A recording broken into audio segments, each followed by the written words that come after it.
quiero hablar de uno de esos temas. Usted sabe que hoy en día se habla mucho de la reconciliación racial. Pero yo quiero hablar de ese tema de una manera más amplia. Quiero hablar de la reconciliación.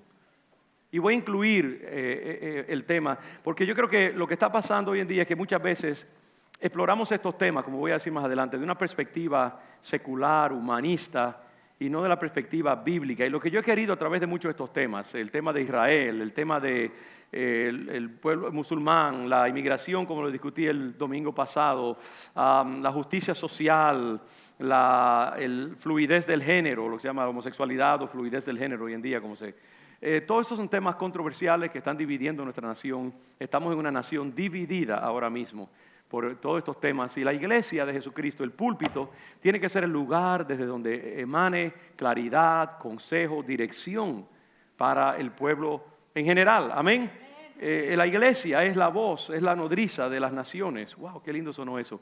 Y es el lugar donde se debe declarar la verdad de Dios. Y a veces esa verdad de Dios nos va a confrontar, nos va a hacer sentir incómodos, pero es necesario. Yo creo que este tema y la manera en que Dios me permitió tratarlo no debe causar ninguna incomodidad en nosotros, sino todo lo contrario. Y quiero comenzar diciendo eso de nuevo, que el tema que quiero tratar es la reconciliación en los términos más amplios, reconciliación racial, reconciliación entre las clases, clase trabajadora, clase intelectual, reconciliación de género. Hoy en día hay una pugna entre los hombres y las mujeres con el Me Too Movement y la denuncia del acoso sexual y todas estas cosas. Miren lo que ha pasado con la persona que acaba de ser electa o nominada y ya finalizada para ser el nuevo juez de la Corte Suprema, el número 9. Todo el furor que ha causado esto debido a la acusación de acoso sexual específicamente cometido hace 36 años cuando este hombre tenía 17 años, pero esto ha electrificado a esta nación y ahora mismo hay una pugna tremenda en términos de la pugna entre el hombre, la mujer, los géneros y todo esto. Hay pugnas religiosas también, aún hoy en día entre evangélicos más liberales y evangélicos más conservadores. Todas estas cosas. Hay pelea, hay lucha, hay conflicto, hay odio muchas veces, ciertamente hay rencillas muy fuertes. Y la iglesia tiene que ofrecer una voz de cómo alcanzar la reconciliación en estas áreas de la vida. Y quiero comenzar leyéndoles una ilustración, una historia que nace de la vida de una mujer muy famosa, una anciana que murió a los más de 80 años. ¿Cuántos conocen a Corrie ten Boom y su trabajo, verdad? Una mujer muy especial que sufrió muchísimo en los campos de concentración nazis durante la Segunda Guerra Mundial por haber escondido judíos en su casa. Y fue llevada junto con su hermana a uno de los campos de concentración más terribles de Alemania. Y allí sufrió cosas indecibles. Y después que terminó la guerra, Alemania estaba totalmente destruida por los aliados y ella comenzó a tener un ministerio muy poderoso en el área del perdón y la reconciliación y a darle ánimo a esos holandeses y alemanes que habían visto sus vidas totalmente destruidas. Y ella comienza su historia de esta manera. De paso voy a leer mucho, porque he decidido que esta cosa a veces es mejor escribirla y así uno no se pierde en la maleza y puede ser más efectivo. Así que voy a leer mucho de lo que voy a comentar, como lo he hecho últimamente. Esto es algo temporal solamente. Ella dice que lo siguiente: fue en una iglesia en Múnich, en Austria, que lo vi. Un hombre calvo y grueso con un abrigo gris, un sombrero de fieltro marrón agarrado entre sus manos. La gente salía de la habitación del sótano, donde acababa yo de hablar, moviéndose a lo largo de las filas de sillas de madera hacia la puerta en la parte trasera del salón. Era 1947 y yo había venido de Holanda a una Alemania derrotada con el mensaje de que Dios perdona. Era la verdad que más necesitaban escuchar en esa tierra amarga y bombardeada, y les di una de mis imágenes mentales favoritas. Tal vez porque el mar nunca está lejos de la mente de una holandesa como yo. Me gustaba pensar que ahí es donde se arrojaron los pecados que han sido perdonados por Dios. La Biblia dice, cuando confesamos nuestros pecados, Dios los arroja al océano más profundo, haciéndolos desaparecer para siempre. Las caras solemnes de la gente me devolvieron la mirada sin atreverse verdaderamente a creer. Nunca había preguntas después de una charla en Alemania en el año 1947. La gente se levantó en silencio recogió sus paquetes y en silencio salió del salón. Y ahí fue cuando lo vi, abriéndose camino en dirección contraria a los demás hacia mí.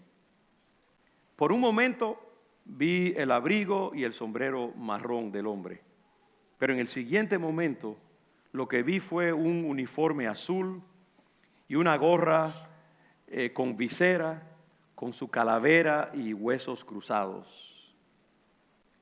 La imagen de un soldado alemán, nazi. La imagen me vino rápidamente. La enorme sala con sus ásperas luces del techo, el montón patético de vestidos y zapatos en el centro del piso, la vergüenza de tener que caminar desnuda delante de este hombre. Podía ver la frágil forma de mi hermana delante de mí, sus costillas afiladas debajo de la piel de pergamino. Oh, Betsy, qué delgada estabas. Betsy y yo habíamos sido arrestadas por ocultar judíos en nuestra casa durante la ocupación nazi de Holanda. Y este hombre que ahora se acercaba a mí había sido un guardia en el campo de concentración de Ravensbrück, donde nos enviaron. Y ahora estaba frente a mí, con la mano extendida. Un buen mensaje, Fräulein. Qué bueno es saber que, como usted dice, todos nuestros pecados están en el fondo del mar. Y yo, que había hablado con tanta facilidad del perdón, metí la mano en mi cartera en el lugar de tomar esa mano. Él no me recordaba, por supuesto. ¿Cómo podría recordar a una prisionera entre esas miles de mujeres cautivas? Pero me acordé de él y la fusta de cuero que se balanceaba en su cinturón. Era la primera vez desde mi liberación que había estado cara a cara con uno de mis captores y mi sangre parecía congelarse dentro de mí. Usted mencionó a Ravensbrück en su charla, decía, yo era un guardia allí. No, él no me recordaba definitivamente. Pero desde entonces, continuó, me he convertido a cristiano. Sé que Dios me ha perdonado por las cosas crueles que hice allá, pero también me gustaría escucharlo de sus labios. Fräulein extendió la mano. ¿Me perdona? Y me quedé allí. Yo, cuyos pecados Dios tenía que perdonar todos los días y no podía perdonar a este hombre. Betsy había muerto en ese lugar. ¿Podría este hombre borrar su lenta y terrible muerte simplemente por pedir perdón? No pudo haber sido muchos segundos que él estuvo allí con la mano extendida, pero para mí parecían horas mientras luchaba con una de las cosas más difíciles que jamás había tenido que hacer. Porque tenía que hacerlo, lo sabía. El mensaje que Dios perdona tiene una condición previa, que perdonemos a quienes nos han lastimado.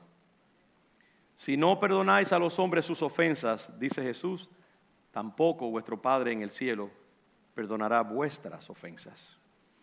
Y yo lo sabía no solo como un mandamiento de Dios, sino como una experiencia diaria. Desde el final de la guerra había tenido un hogar en Holanda precisamente para las víctimas de la brutalidad nazi. Los que pudieron perdonar a sus antiguos enemigos también pudieron regresar al mundo exterior y reconstruir sus vidas sin importar las cicatrices físicas y emocionales. Aquellos que retuvieron su amargura permanecieron inválidos emocional y físicamente. Era tan simple y tan terrible como eso. Y aún así me quedé allí con la frialdad apretando mi corazón. Pero el perdón no es una emoción, eso también yo lo sabía. El perdón es un acto de la voluntad. Y la voluntad puede funcionar independientemente de la temperatura del corazón. Jesús, ayúdame. Oré en silencio. Puedo levantar mi mano, puedo hacer por lo menos eso. Tú suministrarás el sentimiento. Y así, con gran esfuerzo, mecánicamente, metí mi mano en la que estaba extendida hacia mí. Y cuando lo hice, sucedió algo increíble. La corriente comenzó en mi hombro, corrió por mi brazo, saltó a nuestras manos unidas, y entonces este calor sanador pareció inundar todo mi ser, trayendo lágrimas a mis ojos. Te perdono, hermano, lloré con todo mi corazón. Por un largo momento nos tomamos de las manos, el ex guardia y la ex prisionera. Nunca había conocido el amor de Dios tan intensamente como lo hice entonces. Y habiendo aprendido a perdonar en las situaciones más difíciles, nunca más tuve dificultad en perdonar. Dice, y ella se ríe, me imagino, dice, ojalá fuera así de fácil. Me encantaría poder decir que los pensamientos misericordiosos y caritativos simplemente brotaron de mí de forma natural desde ese momento, pero no lo hicieron. Si hay una cosa que he aprendido a los 80 años de edad, es que no puedo almacenar los buenos sentimientos y el buen comportamiento, sino que solo puedo obtenerlos de parte de Dios cada día. Y tal vez me alegra que sea así. Por cada vez que voy a Él, Él me enseña algo más. Recuerdo el momento hace unos 15 años cuando algunos amigos cristianos a quienes yo amaba y en quienes confiaba hicieron algo que me dolió profundamente. Usted habría pensado que habiendo perdonado al guardia nazi esto habría sido un juego de niños, pero no lo fue. Durante semanas ardía y explotaba en mi interior. Pero al fin le pedí a Dios que hiciera su milagro en mí y de nuevo sucedió. Primero la decisión a sangre fría y luego el torrente de alegría y paz. Lo voy a dejar allí porque es una historia que continúa, pero les animo, si ustedes quieren buscar en el internet Corrie ten Boom y el perdón, pueden encontrar probablemente la historia. Y ahí tiene un libro maravilloso que es el The Hiding Place. No recuerdo cómo se dice en español. ¿Cómo? Sí, algo. Pero busque Corrie ten Boom y usted va a encontrar mucho material. Entonces, como ustedes ven, hermano, esta es una hermosa ilustración. Es dramática esta historia del perdón y de la reconciliación. Y también muestra lo difícil que puede ser perdonar a alguien o a un grupo de personas que nos han lastimado terriblemente. En el caso de Corrie ten Boom, requirió un reconocimiento de su propia parte de que ella era incapaz en su propia humanidad de perdonar a este hombre. Ella sabía que tenía que perdonar, así que recurrió en el momento al poder y la gracia de Dios que lograron transmitirse a través de ella y finalmente le permitieron no solo expresar el perdón, sino también sentir amor por su antiguo torturador, su verdugo. A través de su acto de perdón, Corrie ten Boom fue hermosamente capacitada y liberada. Al comenzar este sermón pienso en 3 grupos étnicos en particular que han sufrido dramáticos actos de violencia, abuso y opresión durante cientos de años. Pienso en los indígenas de esta nación, los pueblos indígenas que fueron expulsados de su propia tierra por los nuevos inmigrantes que venían de Europa, de Inglaterra, los peregrinos, los puritanos y otros que vinieron con ellos también. También pienso en los judíos, que durante siglos han sufrido exterminio y persecución. Y también pienso en los afroamericanos de esta nación. Ahora, estos no son los únicos grupos, por supuesto, que han sufrido un tipo similar de opresión. Podríamos pensar en los pueblos nativos, los indígenas de América Central y del Sur, esclavizados por los españoles y los portugueses. Pienso en los armenios, que fueron masacrados por los cientos de miles, 1,5 millones se cree, por los turcos a principios del siglo XX. Y también pienso en las personas afrocaribeñas de diferentes partes del mundo, Barbados, Jamaica, República Dominicana, Cuba, el mismo Honduras y otras partes de Latinoamérica, esclavizadas por los holandeses, los españoles, los franceses, los portugueses, los ingleses en el siglo XVIII, en el siglo XIX. También pienso en las miles de víctimas de abuso sexual en todo el mundo que han sufrido, y digo esto con sumo respeto y cautela, que han sufrido a manos de sacerdotes enfermos y deformados, tristemente muchas veces protegidos por una iglesia católica que al menos en cierto sentido parece haber perdido su orientación moral y espiritual. Y de nuevo, nadie puede tirar piedras porque sabemos que todos, en una manera u otra, la iglesia, cada uno tiene sus esqueletos en el closet. Todos estos grupos que han sido tan violentados,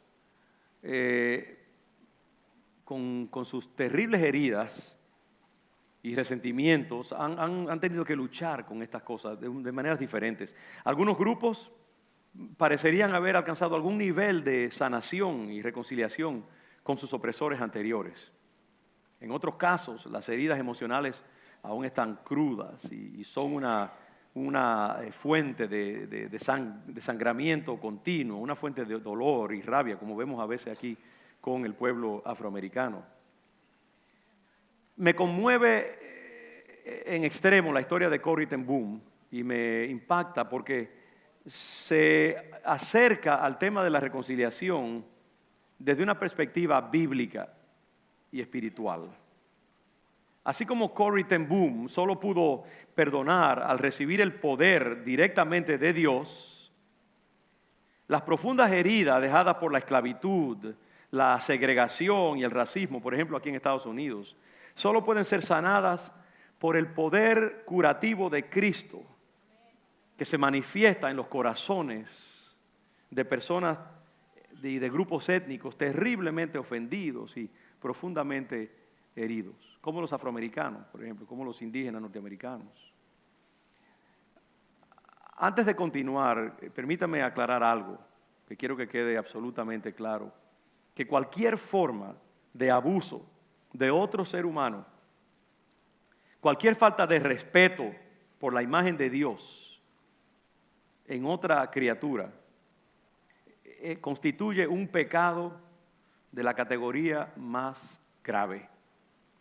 La discriminación de cualquier tipo debe ser confrontada y combatida en todos los niveles, político, legal, moral y espiritual. Yo no estoy aconsejando una pasividad simplemente así contra la opresión, pero quiero desarrollar un poco más a fondo cómo la Biblia enfoca esto. Y yo creo que se debe alentar a las víctimas de abuso a emplear todos los medios a su alcance para encontrar alivio y justicia frente a la opresión, sea individual o institucional o colectiva, como se quiera llamar. Hay recursos y deben emplearse para defender a los que no tienen voz, los débiles, los oprimidos. Y yo creo que la iglesia, de paso, debe ser la primera en denunciar y rechazar la discriminación y la opresión de cualquier tipo. Y lamentablemente hay que decir, esto no ha sido siempre el caso. A menudo la iglesia de Jesucristo ha sido cómplice moral de algunos de los crímenes más horribles cometidos contra otros seres humanos, como lo vemos con la Inquisición, por ejemplo, en el siglo XV y XVI en España. Lo vemos también en la persecución de los judíos en Europa a través de siglos y siglos, y aún todavía hay antisemitismo en el mundo. La esclavitud en el sur de Estados Unidos, la esclavización de los pueblos indígenas, como ya mencioné, en Centro y Suramérica. En muchos de estos casos la iglesia desgraciadamente proveyó el armazón intelectual, teológico, moral para que se cometieran estos crímenes y estas personas esclavistas y opresivas pudieran sentir todavía el consuelo de la religión. Una iglesia que los aquietaba y les proveía argumentos morales y teológicos para que pensaran que estaban bien. Yo recuerdo haber visto una película que se llama 12 Years a Slave, 12 años en esclavitud, hace unos años. una poderosa película sobre los horrores de la esclavitud en el sur de los Estados Unidos. Y por primera vez, como nunca antes, pude comprender la crueldad, la inhumanidad de la esclavitud en este país. Hace unos años yo visité Auschwitz, posiblemente el más horrible de los campos de concentración en Polonia. Y caminando por esos lugares terribles y viendo las evidencias de lo que fueron esos campos de concentración nazi, me maravillé de la naturaleza demoníaca de ese lugar terrible. Una de las cosas que más me impresionó fue caminar por esos lugares donde todavía estaban todas las evidencias de niños que habían sido metidos en las cámaras de gas y de los fusilamientos continuos, las torturas, los experimentos médicos que se hicieron con muchas de estas personas, el exterminio por los miles y miles y miles, alcanzando una magnitud industrial. Y ver a poca distancia, a través de un jardín muy hermoso, la casa del que era el director del campo de concentración, donde él vivía con su esposa y con sus niños, disfrutando de una vida privilegiada, mientras cuando él se iba al trabajo era para dirigir la exterminación de miles y miles de estas pobres personas judías. Y mi mente no podía comprender cómo una persona podía dejar el lugar de la más profunda tortura y exterminio e ir a su casa a tomar chocolate o lo que fuera con su esposa y sus bellos hijos y pensar que no estaba en las manos del demonio más terrible que se pudiera imaginar. Yo creo que solo una nobleza de corazón suprema o una intervención directa de Dios podría permitir a los judíos perdonar verdaderamente a la nación alemana y otras naciones, porque no fue solamente Alemania que conspiró y que permitió estas cosas. Hubo muchas naciones, como Polonia misma, desgraciadamente, conspiraron juntos para hacer una cobertura de silencio mientras millones de judíos eran exterminados en sus propios territorios. Solamente yo creo que una intervención divina podría borrar verdaderamente la amargura de tantos judíos en nuestro tiempo ante las atrocidades que han sufrido. La inhumanidad del hombre contra el hombre tiene sus orígenes en los inicios mismos de la raza humana. Desde el momento que Caín mató a Abel, su hermano, el odio y la opresión han manchado el curso de la historia humana. En primer lugar y en última instancia, la violencia y la opresión tienen un origen espiritual. Son manifestaciones de fuerzas demoníacas que toman placer en violar y profanar la imagen divina en los seres humanos. Esto tiene un origen demoníaco, espiritual, no es sociológico. La Biblia dice que nuestra lucha no es contra sangre y carne, nuestra lucha no es contra corrientes políticas o doctrinas de destrucción que surgen en el mundo artificialmente. No, debajo de eso dice hay principados, hay potestades, hay entidades demoníacas muy exaltadas que alimentan estos movimientos y estas expresiones de opresión, de esclavización, de destrucción de vidas. El origen es el infierno mismo. Y lo hacen por una razón muy específica. Tanto el opresor, el que oprime, como el oprimido se ensucian y se empobrecen por un acto de violencia o de discriminación. Cuando usted discrimina a alguien, cuando usted abusa de alguien, cuando usted oprime a alguien, no digo que sea aquí en este lugar, pero cuando uno hace un acto así de opresión o de abuso de alguien, uno está violando tanto la imagen de Dios en esa persona como la imagen de Dios en usted mismo también. Que no oprime, que no ofende gratuitamente, que no hace daño, que ama más bien, que preserva vida. Y tanto por eso el que oprime como el oprimido están ensuciándose y están siendo ensuciados por un acto de violencia o discriminación. Satanás y sus demonios sienten un profundo placer al inculcar el odio y el resentimiento en una criatura de Dios violada por el abuso. Al hacer esto, al oprimir a los demás, estos demonios inician una cadena de violencia y de destrucción que a veces perdura por generaciones. Los opresores muchas veces terminan pagando horriblemente por sus pecados, de manera obvia o sutil, porque todo pecado tiene su consecuencia. Por eso que la Biblia dice que la justicia es de Dios. Él pagará, dice el Señor. Siempre hay una consecuencia. Yo recuerdo años y años atrás, cuando comencé a estudiar aquí en Cambridge, haber visto una joven que acababa de venir, yo era amigo de ella, acaba de venir de visitar en un hospital mental a la hija de Somoza, el dictador nicaragüense.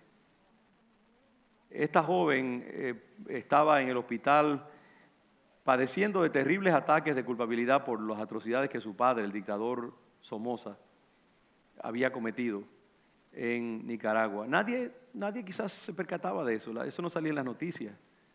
Pero este dictador cruel y sanguinario, me imagino que tenía que sufrir las consecuencias de ver a su hija atormentada por el sentido de culpabilidad. Siempre hay una consecuencia cuando uno abusa, cuando uno oprime, cuando uno viola a alguien. A veces las consecuencias son obvias y a veces se dan aquí en el mundo. Muchas veces será en la eternidad, pero siempre hay una consecuencia.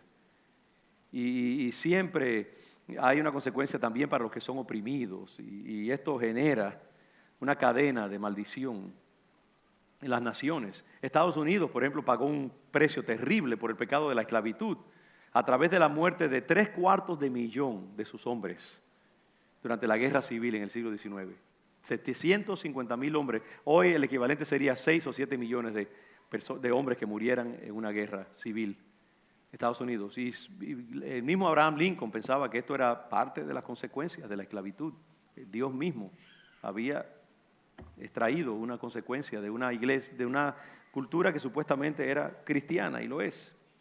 Todavía en Estados Unidos, las grandes ciudades como Chicago, como Miami, Nueva York, sufren de la contaminación, de las heridas que han dejado en los afroamericanos, en esta nación. La Alemania nazi experimentó una horrible destrucción de todas sus ciudades prácticamente principales y una terrible pérdida de vidas, así como una vergüenza de la cual todavía no se pueden liberar y que perdurará por siglos probablemente si Cristo no ha venido antes, por sus crímenes atroces cometidos. Lamentablemente, hermanos, los oprimidos, no solamente los opresores pagan una consecuencia, sino que los oprimidos, a su vez, a menudo son infectados con resentimiento, con falta de perdón.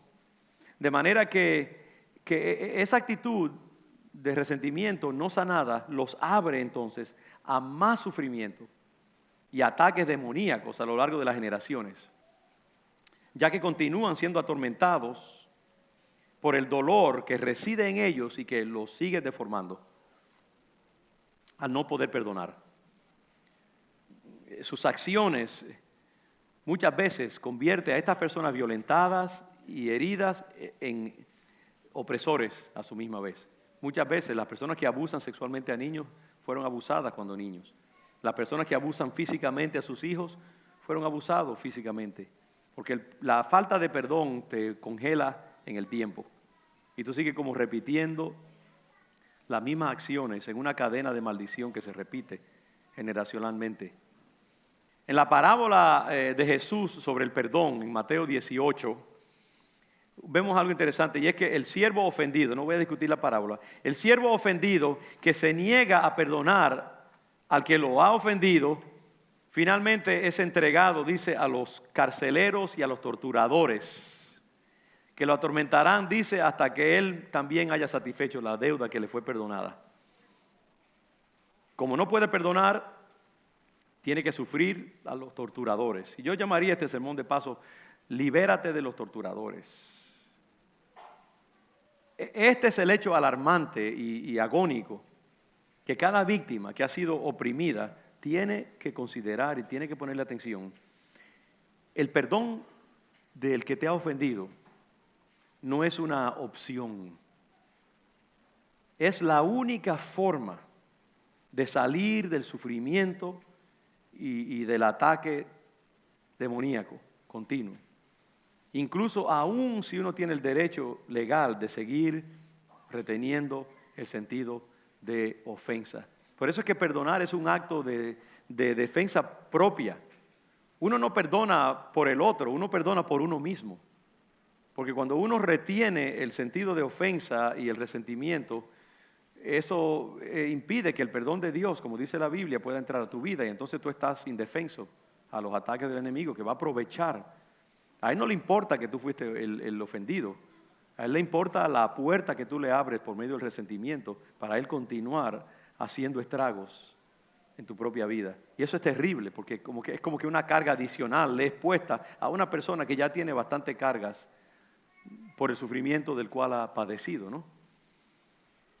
Miremos, por ejemplo, un hijo que se niega a perdonar al padre que lo ha descuidado o maltratado emocionalmente cuando era niño. Desafortunadamente, ese joven u hombre se deformará continuamente por su propia herida que no suelta y a veces terminará oprimiendo a sus propios hijos, como lo hizo su padre con él. Muchas veces nos convertimos en nuestros propios padres cuando no los perdonamos.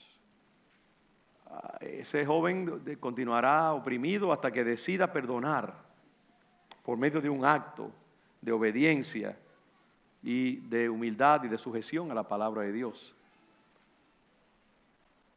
Miremos otro, un grupo social, afroamericanos o latinos o lo que sea, indígenas, lleno de resentimiento hacia otro grupo social.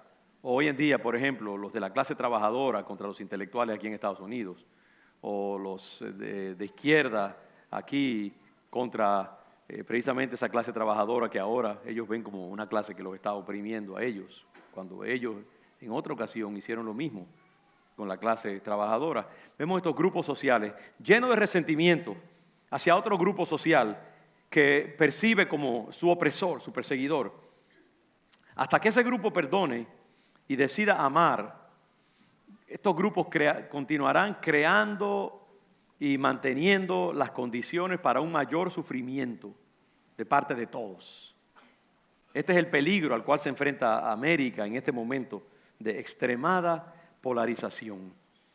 A menos que esta población norteamericana determine amar y perdonar y eliminar el sentido predominante de agravio y ofensa de ambos lados, las consecuencias para esta nación serán cada vez más graves. Yo creo que eso es lo que el diablo hace, por ejemplo, con esta controversia del juez Kavanaugh. Ahora eso ha creado un furor y un sentido de agravio tan grande en una parte de la población y en la otra parte también. Al diablo le gusta azuzar como dos gallos que tira uno contra el otro a pelear. Y él le encanta ver a la gente pelear, porque él prospera y se siente fuerte cuando hay violencia, cuando hay odio, cuando hay resentimiento. Y entonces eso es lo que el diablo hace continuamente, azuza a la gente unos contra otros, los pone a pelear, los pone a destruirse unos a otros, y después entonces ahí se genera tanto odio, tanto resentimiento, que esa infección se esparce, y ahí entonces viene más infección y vienen todos los animales terribles. Y nosotros no podemos, por lo menos la iglesia, no puede caer en esa trampa. Y tenemos que pedirle a la palabra de Dios que nos sane. Tenemos que someternos a la misericordia, al amor, al perdón, a la gracia, a la tolerancia, a la paciencia. Y no permitir que esos sentimientos se alojen en nuestros corazones. Gracias, hermana.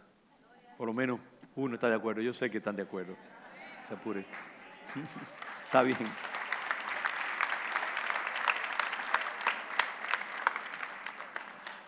Como la opresión y la discriminación tienen en última instancia un origen espiritual y demoníaco, la solución también tiene que ser espiritual. Y la razón por la cual digo esto es porque muchas veces hoy en día se habla de reconciliación racial y muchas cosas, pero desgraciadamente las voces que rigen este diálogo y lo controlan muchas veces no son inspiradas por la palabra de Dios, ni siquiera quieren reconocer la palabra de Dios. la rechazan como una fuente de consejo y de sabiduría. Y entonces tratan de establecer ellos sus propias soluciones.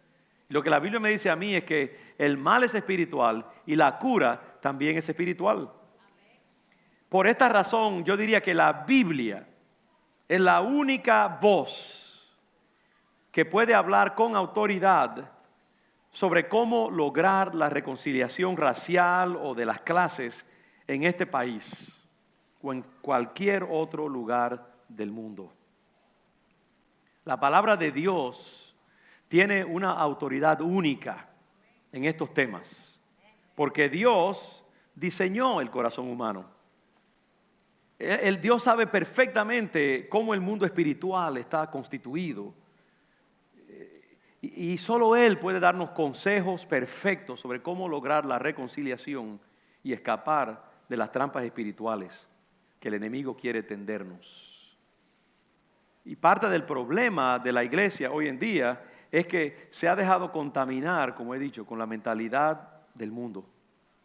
Las personas seculares, con un corazón que está cegado por el racionalismo y un falso sentido de justicia, son las que a menudo están dirigiendo y dictando cómo los cristianos buscan la reconciliación. Desde los púlpitos hoy en día de las iglesias en Estados Unidos se habla de reconciliación, pero es usando esquemas que vienen del New York Times y de las revistas y de los periódicos intelectuales y de los pensadores del mundo que no reconocen a Dios. Y entonces los tomamos, les ponemos un veneer, una capita ahí religiosa y predicamos en nuestro púlpito lo que es en realidad contenido más bien humano, racionalista, que no obedece a los patrones de la palabra de Dios y cómo Dios ha diseñado el hombre y el cosmos, el mundo. Y yo creo que ese es uno de los graves problemas y por eso estamos simplemente patinando en el lodazal y haciéndolo cada vez más duro de salir de él. Desafortunadamente, muchos cristianos a menudo obtienen sus puntos de conversación sobre la reconciliación de parte de los medios de comunicación, en lugar de la palabra de Dios. Nuestro vocabulario intelectual a menudo refleja la mentalidad del mundo, en lugar de la mente de Cristo, como dice la Biblia. Lejos de dar lugar a la paz y a la reconciliación, emplear la sabiduría del mundo solo dará paso a más conflictos y resentimientos. Solo la sabiduría que proviene de Dios es capaz de producir paz y reconciliación en el mundo y en la sociedad. Esa es la conclusión elocuente del apóstol Santiago en el capítulo 3 de Santiago, versículos 13 al 17. Y estoy aquí parafraseando. Dice, ¿quién es sabio y entendido entre vosotros? Muestre por su buena conducta y por sus obras en la mansedumbre de la sabiduría. Pero si tienes amargos celos y ambición egoísta en tu corazón, no te jactes ni seas falso a la verdad. Si lo puedes poner un poquito más rápido, entonces gracias. Si tenéis celos amargos y contención en vuestro corazón, no os jactéis ni mintáis contra la verdad. El próximo, por favor. Porque esta sabiduría no es la que desciende de lo alto, sino que es terrenal, animal, diabólica. Porque donde hay celos y contención, allí hay perturbación y toda obra perversa.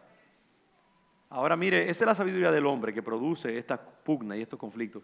Pero la sabiduría que es de lo alto, viene de Dios, es primeramente pura, después pacífica, amable, benigna, llena de misericordia y de buenos frutos, sin incertidumbre ni hipocresía. Y el fruto de justicia se siembra en paz para aquellos que hacen la paz. Como usted ve, ¿no? Hay dos tipos ¿y cuál es la que estamos empleando nosotros, no? La iglesia no puede dejarse contaminar con la sabiduría del mundo y usarla, lo que Jesús llama la levadura de los fariseos y de los saduceos. Esa levadura cultural que invade al pueblo de Dios y contamina sus procesos de pensamiento. La sabiduría racional y terrenal engendra las obras de la carne, que son egoístas y conflictivas. La sabiduría de Dios da lugar al fruto del Espíritu. Y entre esos frutos del Espíritu está el amor, el gozo, la paz, la paciencia, la amabilidad, la bondad, la fidelidad, la gentileza, el dominio propio. Mientras que las obras de la carne, producidas por la mente del hombre, sin Dios, lo que produce es disensión, pugnas, peleas, inconformidad, partidos que se tiran uno al otro. Por eso es que no podemos. La Biblia dice que dice, no nos conformemos a esta época, a este tiempo, a esta cultura, dice el apóstol Pablo, sino que transformémonos por medio de la renovación de nuestro entendimiento. Cuando uno viene al evangelio, la mente de uno está llena de esquemas humanos, culturales, seculares, y entonces se tiene que dar una santificación de la mente, una renovación paulatina de la forma en que pensamos, y eso se toma mucho tiempo. Yo siempre he visto que cuando la gente, sobre todo la gente intelectual que ha bebido mucho de la leche del mundo, cuando entra al reino de Dios buscando sanidad y sabiendo que necesitan algo porque el mundo allá afuera es frío, entran a la iglesia, pero entonces muchas veces quieren cambiar a la iglesia, porque todavía están operando bajo los esquemas del mundo. Y si la iglesia se somete a ellos, pierde su sabor. Y entonces cae bajo los esquemas del mundo. Y eso es lo que está pasando hoy en día. Si me permiten una pequeña digresión, porque he estado leyendo tanto. Cuando la iglesia, por ejemplo, en el siglo IV, después de haber sido perseguida horriblemente por el Imperio Romano, Dios hizo una obra increíble y Constantino, el emperador romano, se convirtió a Jesucristo. Él vio una visión antes de una gran batalla donde se le dijo, oyó una voz que dijo, bajo este signo pelea, y era bajo una cruz. Y él obedeció y se convirtió a Jesucristo.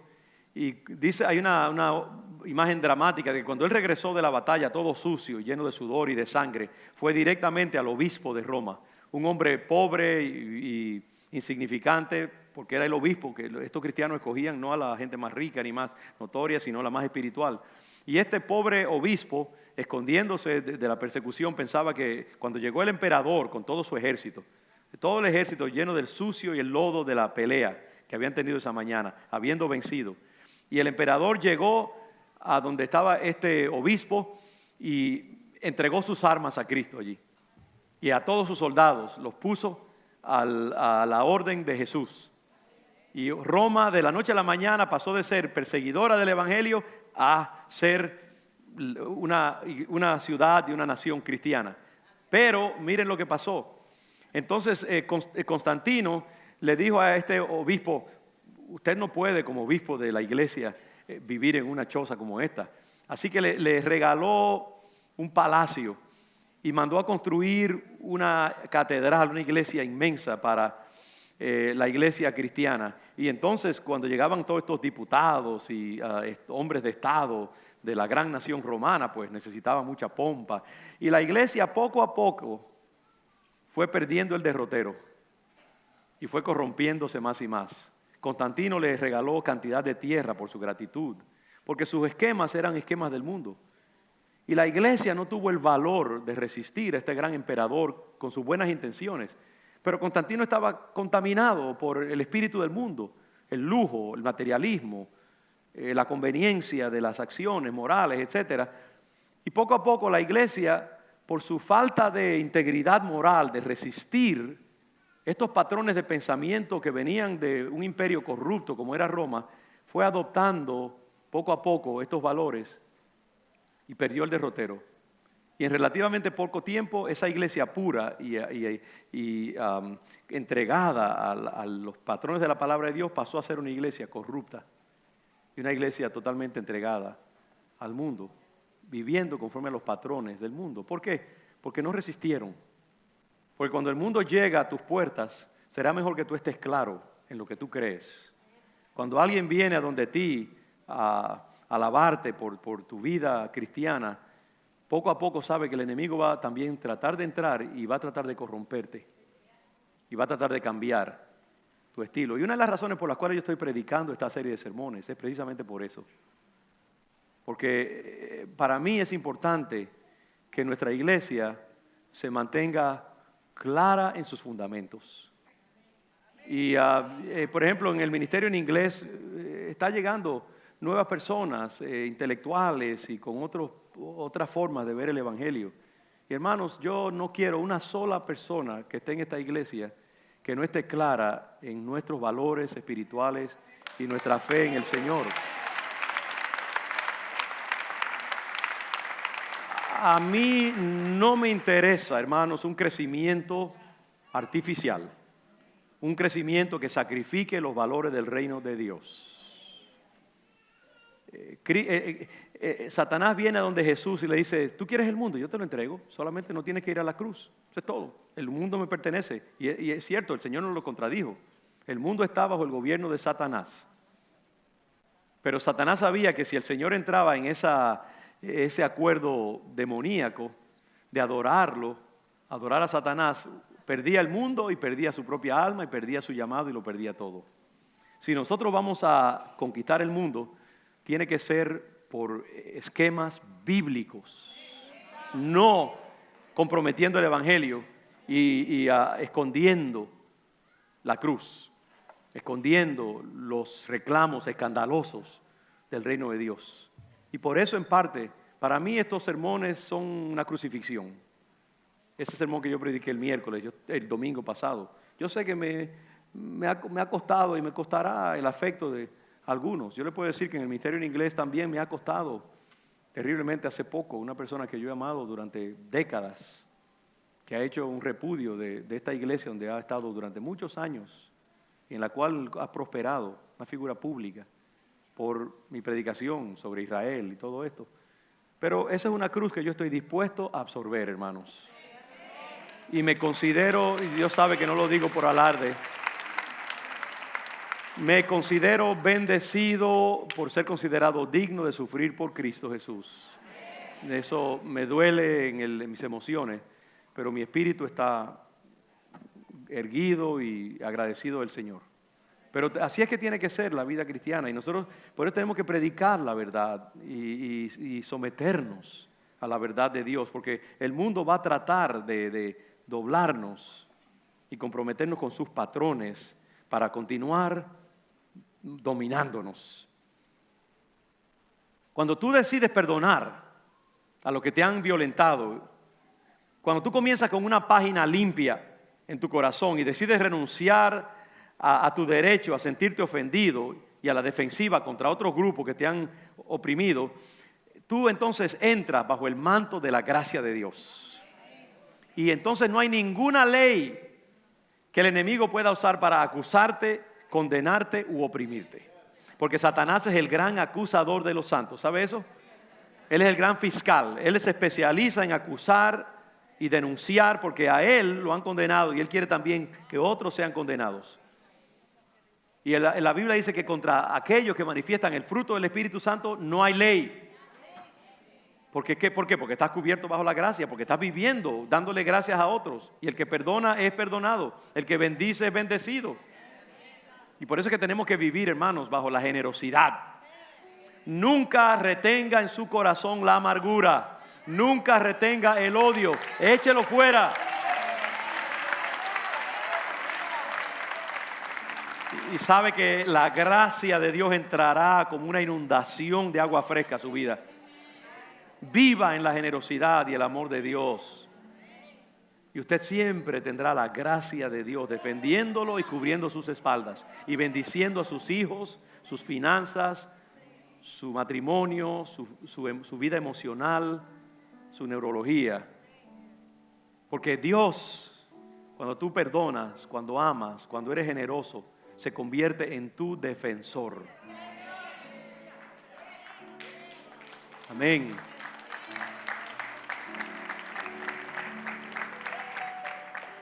Cuando tú perdonas, cuando tú vives bajo la gracia hacia los demás, tu vida entra bajo la bendición de Dios y tú prosperas misteriosamente. Dios obliga incluso a tus enemigos a hacer la paz contigo. Es así. Proverbios capítulo 16, versículo 7 dice: cuando los caminos de un hombre o de una mujer son agradables al Señor, Él hace que aún sus enemigos vivan en paz con Él. ¿Qué cosa? Cuando Dios está contento contigo, aún a los que te odian y quieren hacerte mal, Dios los obliga a hacer la paz contigo. Por eso es que yo le pido al Señor, danos la fe, dame a mí la fe, para no golpear al que me golpea, para no insultar al que me insulta, para no retener ningún odio ni resentimiento contra el que me ofende o me trata mal, me calumnia. Porque yo sé que si yo remito mi causa al Señor, Él es mucho más capaz de defender mis intereses que yo mismo. Entonces remite tu causa al Señor.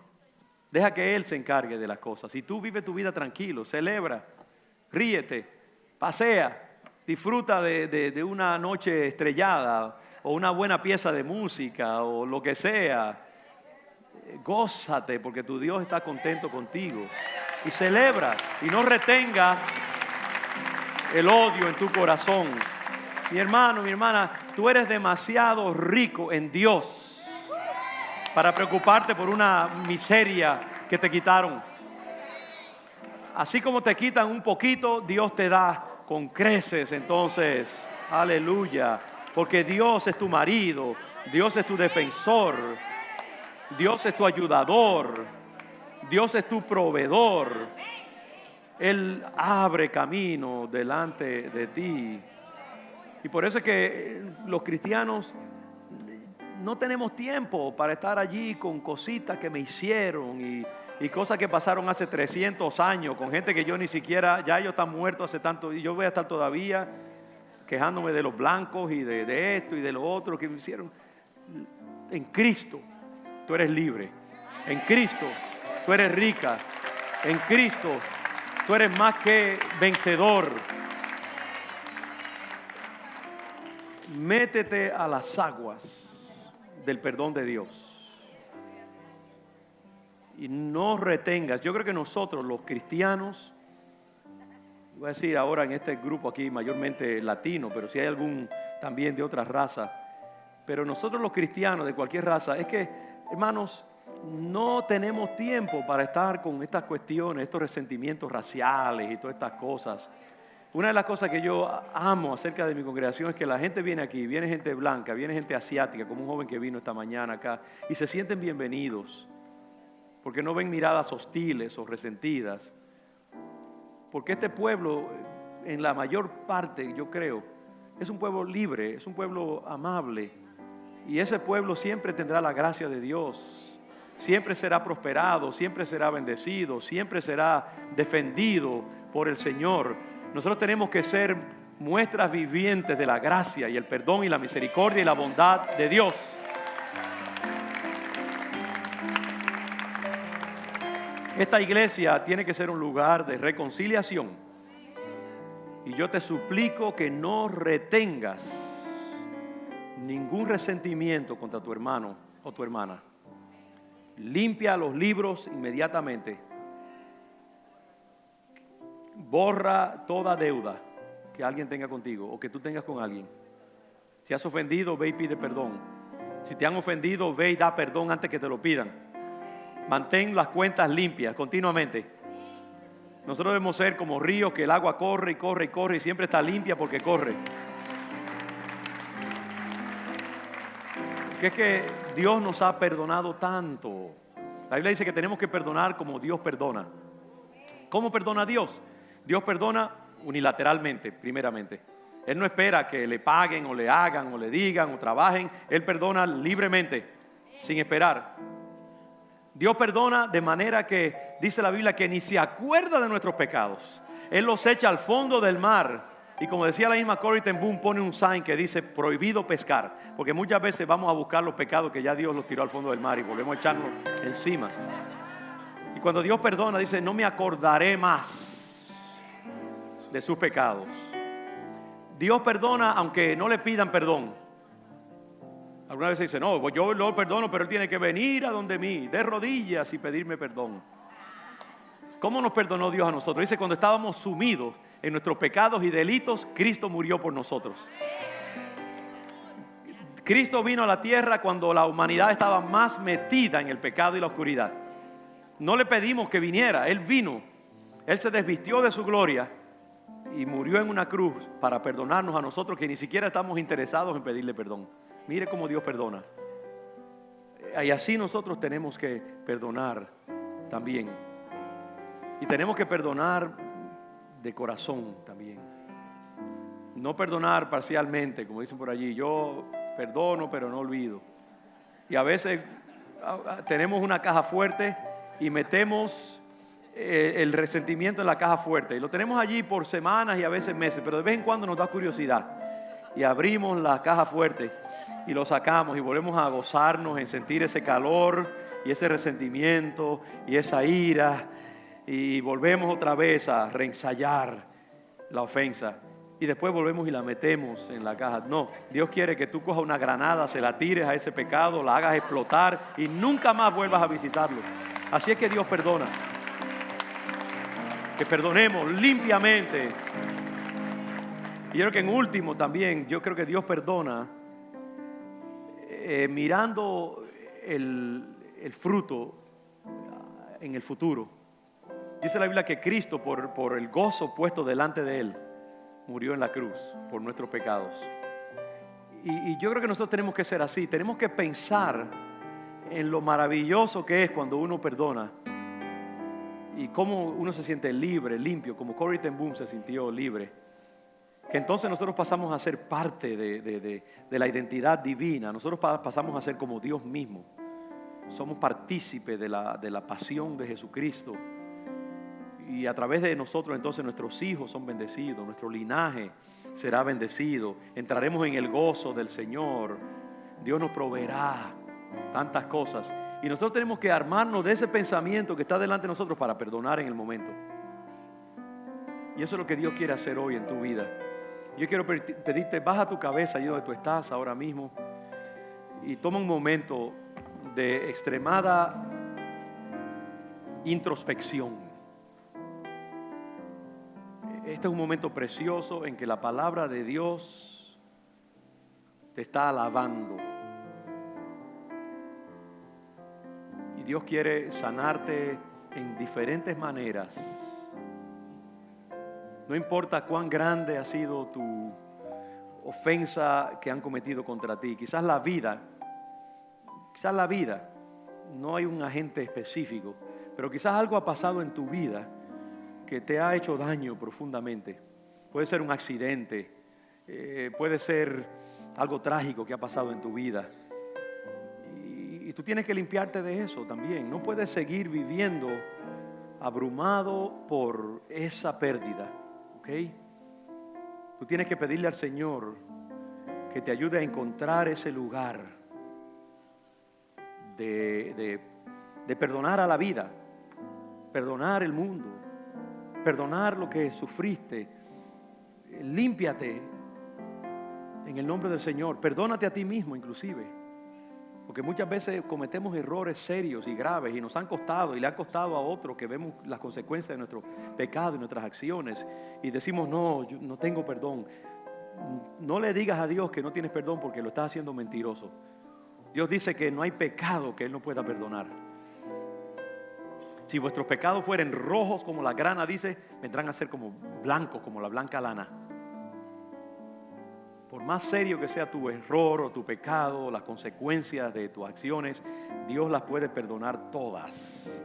Y tú tienes que comenzar perdonándote a ti mismo. No vivas bajo la condenación, no vivas bajo la tragedia, no vivas en el, ¿qué hubiera sido si? Esto, lo otro. Son fantasmas. Tú tienes que vivir en el ahora, en el momento y en el futuro glorioso que Dios tiene para ti, como una hija, como un hijo de Dios. Que Él dice que Él sabe los pensamientos que tiene para ti, que son pensamientos de bien y no de mal, para darte el fin que tú anhelas. Mira hacia el futuro. No vivas lamentando lo que perdiste.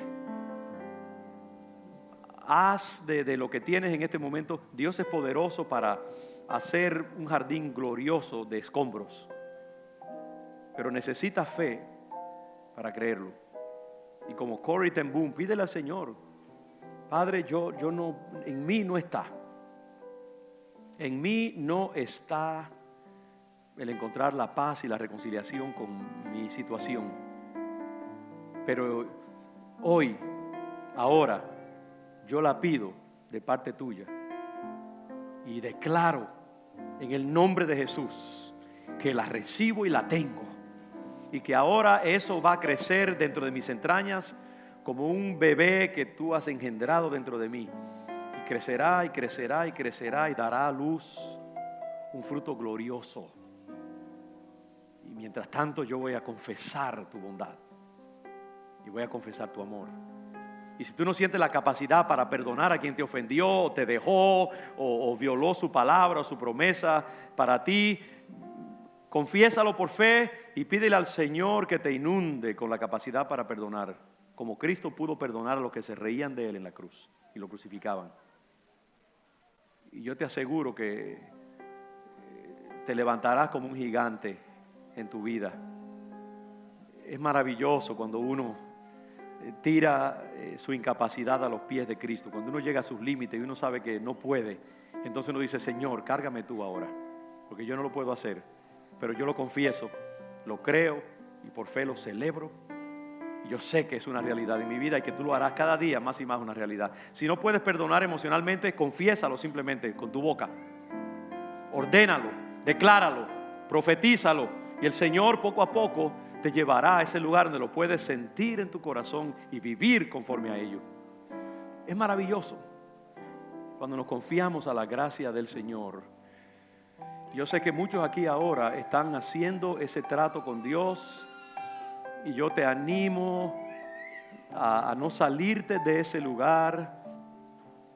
Si tú sientes que Dios te está dando esa fuerza ahora mismo, te pido que como un acto de fe levantes tu mano ahora y que tú declares: Señor, yo recibo la capacidad para perdonar, yo recibo la capacidad para sanarme de mis heridas. Levanta tu mano fuerte delante de Satanás y delante de Dios mismo y declara: Señor, yo soy libre en Cristo Jesús. Y si no has entregado tu vida al Señor y quieres hacerlo ahora, pasa aquí adelante, oramos por ti, o pídele a alguien al lado tuyo que ore por ti, como tú quieras, pero haz algo que selle tu compromiso en esta tarde, porque yo sé que Dios se está moviendo en medio de nosotros y está haciendo su obra. Somos un pueblo libre, aleluya. No tenemos tiempo para pequeñas quejas y resentimientos. Dios nos ha libertado. Amén. Dios te bendiga, mi hermano.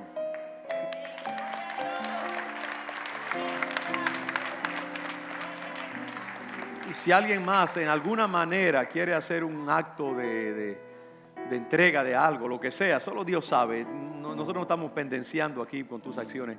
Ven aquí al frente, o levántate, ponte de pie, o levanta tu mano, o haz algo, como tú quieras. Pero es importante que haya un movimiento de lo interno hacia lo externo. Eso es importante también. Y el Señor entonces hace su obra en nosotros.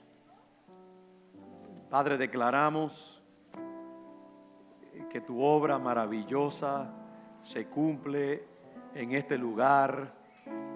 De hoy en adelante nosotros desterramos